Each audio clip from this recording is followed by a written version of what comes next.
प्यारे विद्यार्थियों, next ecosystem के अंतर्गत चैप्टर है एनर्जी फ्लो का,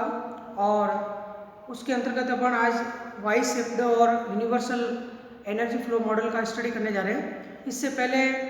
इकोसिस्टम एनर्जेटिक्स के अंतर्गत अपन ने एनर्जी फ्लो का सिंगल चैनल मॉडल का स्टडी किया था, जो कि एक ग्रेजिंग फूड चेन को दर्शाता है। एक ग्रेजिंग फूड चेन में एनर्जी का रिलेशनशिप क्या है डिफरेंट ट्रॉफिक लेवल पे, उस संबंधी अपन ने सिंगल चैनल मॉडल का स्टडी किया था। और आज अपन दो मॉडल का और स्टडी करने जा रहे हैं। फर्स्ट है Y shaped energy flow model. Y shaped energy flow model जिसे two channel energy flow model भी कहते हैं, और दूसरा जो है वो यूनिवर्सल एनर्जी फ्लो मॉडल है। तो यूनिवर्सल एनर्जी फ्लो मॉडल है, ये कोई भी लिविंग कंपोनेंट्स के लिए एप्लीकेबल है, चाहे वो एक ऑर्गेनिज्म हो या एक पॉपुलेशन हो या अलग अलग एनिमल्स प्लांट हो सकते हैं, उसको रिप्रेजेंट करता है, वो यूनिवर्सल एनर्जी फ्लो मॉडल है। ये दोनों जो मॉडल है ये ईपी ओडम ने दिए हैं। Y shaped energy flow model EP Odum 1956 में दिया था, और ये यूनिवर्सल एनर्जी फ्लो मॉडल 1968 के अंदर दिया गया है। जैसा कि आप जानते हैं कि एक इकोसिस्टम नेचुरल वे में जब ऑपरेट होता है तो वहाँ पे एक पर्टिकुलर इकोसिस्टम, चाहे वो ग्रासलैंड इकोसिस्टम हो, फॉरेस्ट इकोसिस्टम हो या एचुरी इकोसिस्टम हो, ओशियन इकोसिस्टम हो, यह नेचुरल वे में जो ऑपरेट हो रहे हैं तो वहाँ पे एक कॉम्प्लेक्स वेब्स फूड वेब होते हैं, और एक फूड वेब में जाल में अनेकों खाद्य श्रृंखलाएं पाई जाती हैं। अर्थात यहाँ पे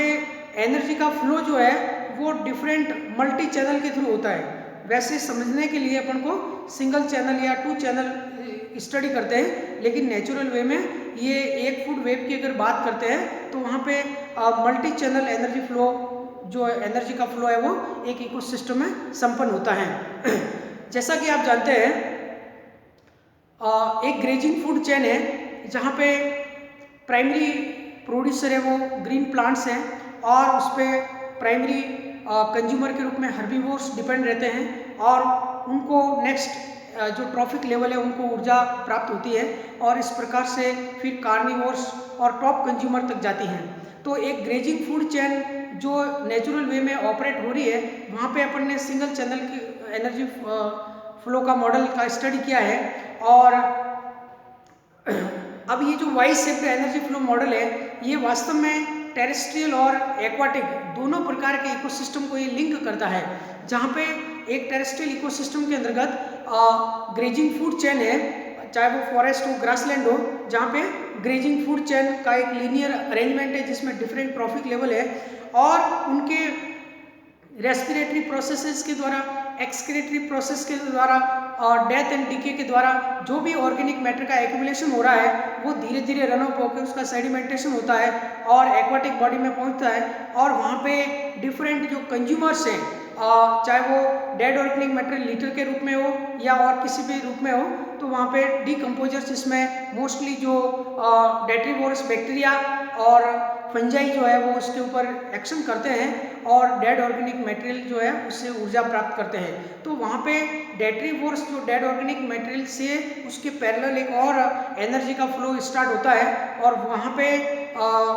डेड ऑर्गेनिक मैटर और सूक्ष्म जीवों से स्टार्ट होकर के वो हायर ग्रुप की तरफ जाता है। तो ये दोनों जो चैनल है वो आपस में यहाँ पे एनर्जी और फूड का रिलेशनशिप पाया जाता है, और दोनों ये चैनल्स आपस में इंटरकनेक्टेड होते हैं और इस प्रकार से नेचुरल वे में ऑपरेट होते हैं। तो जहाँ चारों तरफ एक एनवायरनमेंट का आपके रेजिम है, कम्युनिटी पूरी वहाँ पाई जाती है,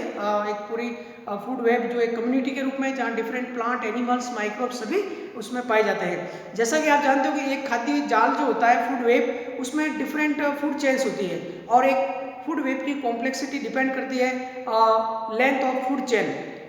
एक पर्टिकुलर फूड चेन का लेंथ कितना है, और दूसरा उस फूड चेन के अंदर नंबर ऑफ फूड चेन कितनी है, फूड वेब में नंबर ऑफ फूड चेन्स क्या है, वही उस इकोसिस्टम की कॉम्प्लेक्सिटी को डिपेंड करेगी। तो अपन Y shaped energy flow model में यहाँ पे वाई शेप इसलिए देते हैं क्योंकि जैसे ही इसको अपन ग्राफिकल रिप्रेजेंटेशन करते हैं तो इसका जो शेप है वो अंग्रेजी के कैपिटल वाई की तरह दिखता है, इसलिए इसे वाई शेप्ड कहते हैं। दूसरा इसका नाम क्या है, two channel energy flow model है। टू चैनल का मतलब क्या है, यहाँ पे ये सनलाइट है, एक सनलाइट जो है ग्रीन प्लांट के द्वारा फोटोसिंथेसिस में एसिमिलेशन हो रहा है उसका, और एसिमिलेशन के द्वारा एक पी यानी ग्रॉस प्रोडक्शन हो रहा है। ये ग्रॉस प्रोडक्शन आपका इसकी प्राइमरी प्रोडक्टिविटी के रूप में, और उसमें ये प्राइमरी प्रोड्यूसर कहलाते हैं ग्रीन प्लांट, और फोटोसिंथेसिस के अंतर्गत काफी ऊर्जा है वो हीट के रूप में लॉस होती है, और ये यहाँ हीट के रूप में यहाँ आप दर्शाओ ऐसे, और ये प्राइमरी प्रोड्यूसर है, और उसकी जो ग्रॉस प्रोडक्शन हुआ है पी, उस पी में से रेस्पिरेटरी प्रोसेस के द्वारा प्लांट के मेटाबॉलिक प्रोसेस के अंदर जो ऊर्जा का कंजम्पशन हो रहा है, और उसमें से रेस्पिरेशन के रूप में ये ऊर्जा जो है वो आर के रूप में नीचे दर्शाओ। ये देखिए जितना भी पूरा चैनल जा रहा है, ये चैनल जो है यहाँ पे ये ऊपर वाला जो चैनल है वो डीकंपोजर का है,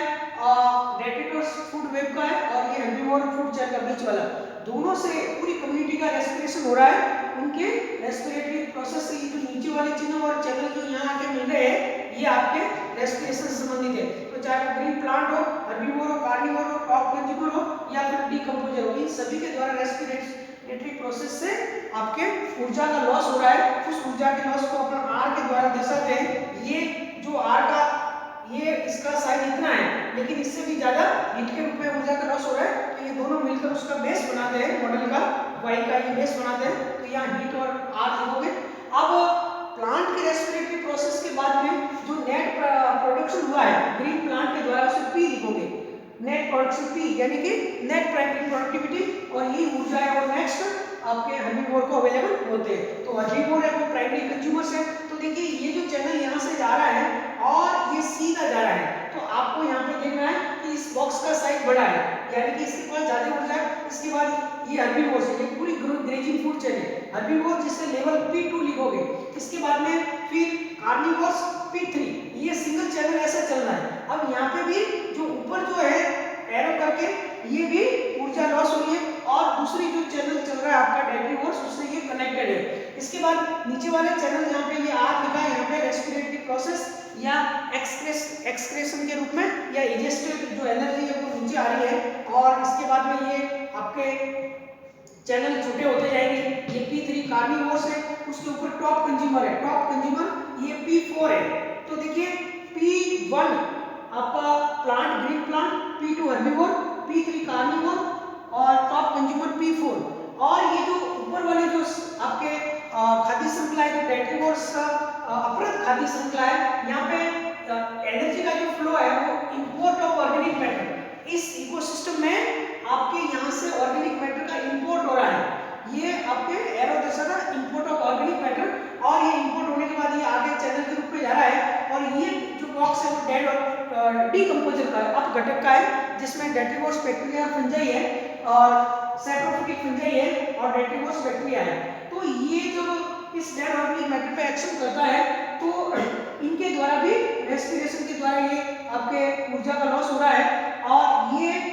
डीकंपोजर है वो। अब ये देखिए इंपोर्ट ऑफ ऑर्गेनिक मैटर बाहर से भी आ सकता है कम्युनिटी में, ये दो चीजें, इन हर्बीवोर कार्निवोर टॉप कंज्यूमर के डेथ और डीके से भी ऑर्गेनिक मैटर बन रहा है, और इंपोर्ट भी हो रहा है, ये दोनों चीजें। इसलिए यहाँ पे डेड ऑर्गेनिक मैटर का स्टोरेज हो रहा है, ये डीकंपोजर एक्शन करेंगे, इसको P5 कहते हैं, और यहाँ पे एक इकोसिस्टम है storage of dead organic matter, ये पुनः डेड ऑर्गेनिक मैटर का स्टोरेज होता है। यानी कि एक ग्रेजिंग फूड चेन जो पैरेलल रन हो रही है, जो डेट्रीवोर्स फूड चेन से जुड़ी रहती है, तो यहाँ पे डेट्रीवोर्स का जो डेड ऑर्गेनिक मैटर है वो इस इकोसिस्टम में इंपोर्ट भी हो रहा है, और साथ साथ इस डेट्रीवोर्स ग्रेजिंग फूड चेन में जितने भी जीव है उनके एक्सक्रीटरी मटेरियल, इजेस्टेड मटेरियल या डेथ और डीके से भी पुनः इस इकोसिस्टम में storage of dead organic matter का एक्यूमुलेशन हो रहा है। ये बॉक्स का साइज बड़ा है, तो कहने का मतलब ये जो डेड ऑर्गेनिक मैटर है इनका पुनः एक्सपोर्ट हो रहा है, इनका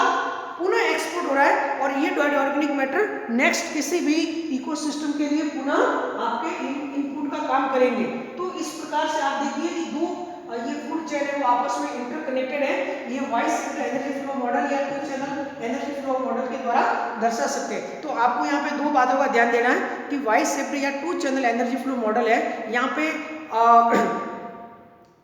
इकोसिस्टम के अंदर जो एनर्जी का फ्लो है या जो फूड चेन है वो दो है, एक ग्रेजिंग फूड चेन है और दूसरा डेट्रीवोर्स फूड चेन है। इन दोनों को ये कनेक्ट करता है और पैरेलल रन हो रहा है। दूसरा इसकी इंपॉर्टेंट बात है कि Y shaped energy flow model terrestrial ecosystem और एक्वाटिक इकोसिस्टम दोनों को ये कनेक्ट करने का मॉडल है। हालांकि नेचुरल वे में एक फूड वेब में अनेकों चैनल्स जो है वो साथ साथ रन करते हैं, तो ये आपके टेरेस्ट्रियल एक्वाटिक इकोसिस्टम को कनेक्टेड करने वाला जो मॉडल है वो वाई शेप्ड मॉडल है। और ये relationship flow of energy through grazing and food chain detritivores pathway को दर्शाता है और ईपी ओडम 1956 में इसको दिया था। इसके बाद में फिर अपन बात करते हैं आपके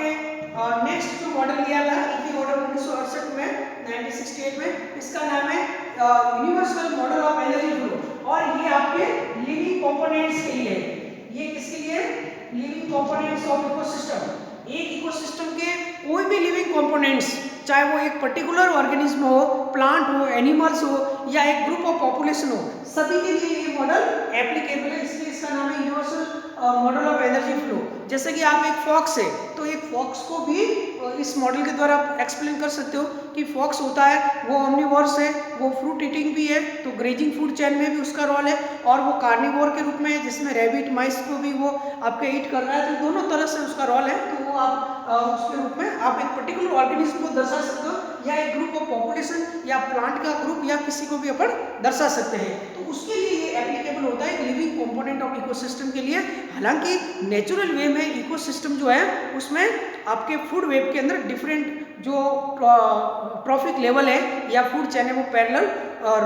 रन करती है आपके मल्टी चैनल एनर्जी फ्लो के रूप में। तो यहाँ पे आपको ये जो मॉडल समझने की बात है, ये देखिए ये जो बड़ा बॉक्स है, सबसे बड़ा जो यहाँ ये फर्स्ट प्रोड्यूसर लेवल का है और इसके बाद में सेकंड मीडिया नीचे दिया हुआ है। तो इसमें ये बड़ा जो बॉक्स का साइज है इसके अंदर आपको ये बी लिखना है, इसमें डॉट डॉट लाइन करनी है और ये चार भी पूरा एक ही है, इसमें बी लिखना है। बी का मतलब होता है बायोमास। इसका मतलब प्रोड्यूसर या जो जीव है उनके द्वारा एक पर्टिकुलर पॉपुलेशन, कंपोनेंट पॉपुलेशन या एक पर्टिकुलर ऑर्गेनिज्म है उनके द्वारा बायोमास का प्रोडक्शन कितना हो रहा है, एनर्जी के रिलेशन में कितना बायोमास का प्रोडक्शन हो रहा है, वो आपको इस पी के द्वारा दर्शाना है। इसके बाद में ये जो एरो है ये आई दर्शाता है, यानी एनर्जी का इनपुट कितना हो रहा है, इनपुट ऑफ एनर्जी वो आई के रूप में है। इसके द्वारा यहाँ पे एसिमिलेशन हो गया, ए का मतलब होता है एसिमिलेटेड एनर्जी कितनी है वो है, और पी का मतलब प्रोडक्शन ऑफ एनर्जी है, ये पी का मतलब प्रोडक्शन है, आर का मतलब ये रेस्पिरेशन है जो एनर्जी लॉस हो रहा है। इसके अलावा आप देखिए जी के बाद में जो एनर्जी इनपुट हुआ उसका एसिमिलेटरी प्रोसेस में काम आया, इसके बाद रेस्पिरेशन में एनर्जी का लॉस हुआ और इसके बाद नेट प्रोडक्शन हुआ और बायोमास का एक्यूमुलेशन हुआ या बायोमास का प्रोडक्शन हुआ। इसके बाद में ओवरऑल उस पर्टिकुलर लिविंग कंपोनेंट के अंदर ग्रोथ पाई जाती है। तो जी का मतलब होता है ग्रोथ, ये ग्रोथ है। अब ग्रोथ के ऊपर ये एस का मतलब जो है ना, ये एस, इस ग्रोथ के बाद जो ऊर्जा है वो ये बैक जा रहा है, वापस बैक जा रहा है, और उसके बाद में ये जो रोलिंग हो रहा है, ये एनर्जी का जो रोलिंग हो रहा है ये उसके स्टोर्ड एनर्जी को दर्शाता है। ये एस है स्टोर्ड एनर्जी, और ई जो है वो एक्सक्रेटेड एनर्जी है। ये ई जो आगे जा रही है वो एनर्जी आपके उत्सर्जित पदार्थों के रूप में एक्सक्रेशन हो रहा है, और एक ये जो आपका चैनल ऊपर जा रहा है एरो के रूप में, ये एनर्जी नॉट यूज्ड, ये नॉट एन का मतलब होता है एनर्जी नॉट यूज्ड। तो ये आपको एक ध्यान देना है। और देखिए ये यहाँ से स्टार्ट हुआ है, ये चैनल इतना गया तो इसकी लाइन नीचे आएगी, ये यहाँ से स्टार्ट हुआ है, ये है, तो नेक्स्ट जो है वो आपका लाइन इसके ऊपर से आएगी। तो ये चैनल यहाँ पे ये जो विड्थ है वो धीरे कम होगी, ये इतनी होगी, यहाँ से ये इतना कट गया, इतना यहाँ कट गया, फिर ये चैनल की साइज है वो आपकी इतनी रही, ये चैनल इतना रह गया, इसके बाद में ये आगे जा रहा है, फिर ये वापस यहाँ से स्टार्ट हुआ है, नेक्स्ट ट्रॉफिक लेवल पे आप देखिए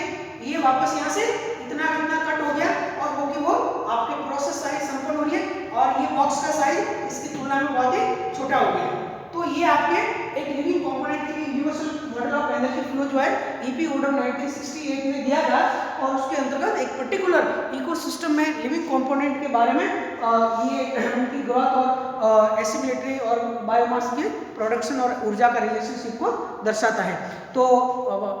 इकोसिस्टम की एनर्जेटिक्स के अंतर्गत आपके एनर्जी फ्लो के मॉडल जो है, यानी कि इकोसिस्टम में एनर्जी का बिहेवियर क्या है, वो एनर्जी फ्लो है। Energy flow is nothing but behaviour of energy flow and ecosystem, जिसमें ग्रेजिंग फूड चेन और ये डिफरेंट जो एक फूड वेब के रूप में है। तो आज के वीडियो लेक्चर में इतना ही, और नेक्स्ट अपन टॉपिक जो है वो बायो जियोकेमिकल साइकिलिंग यानी न्यूट्रिएंट साइकिलिंग के बारे में स्टडी करेंगे। धन्यवाद।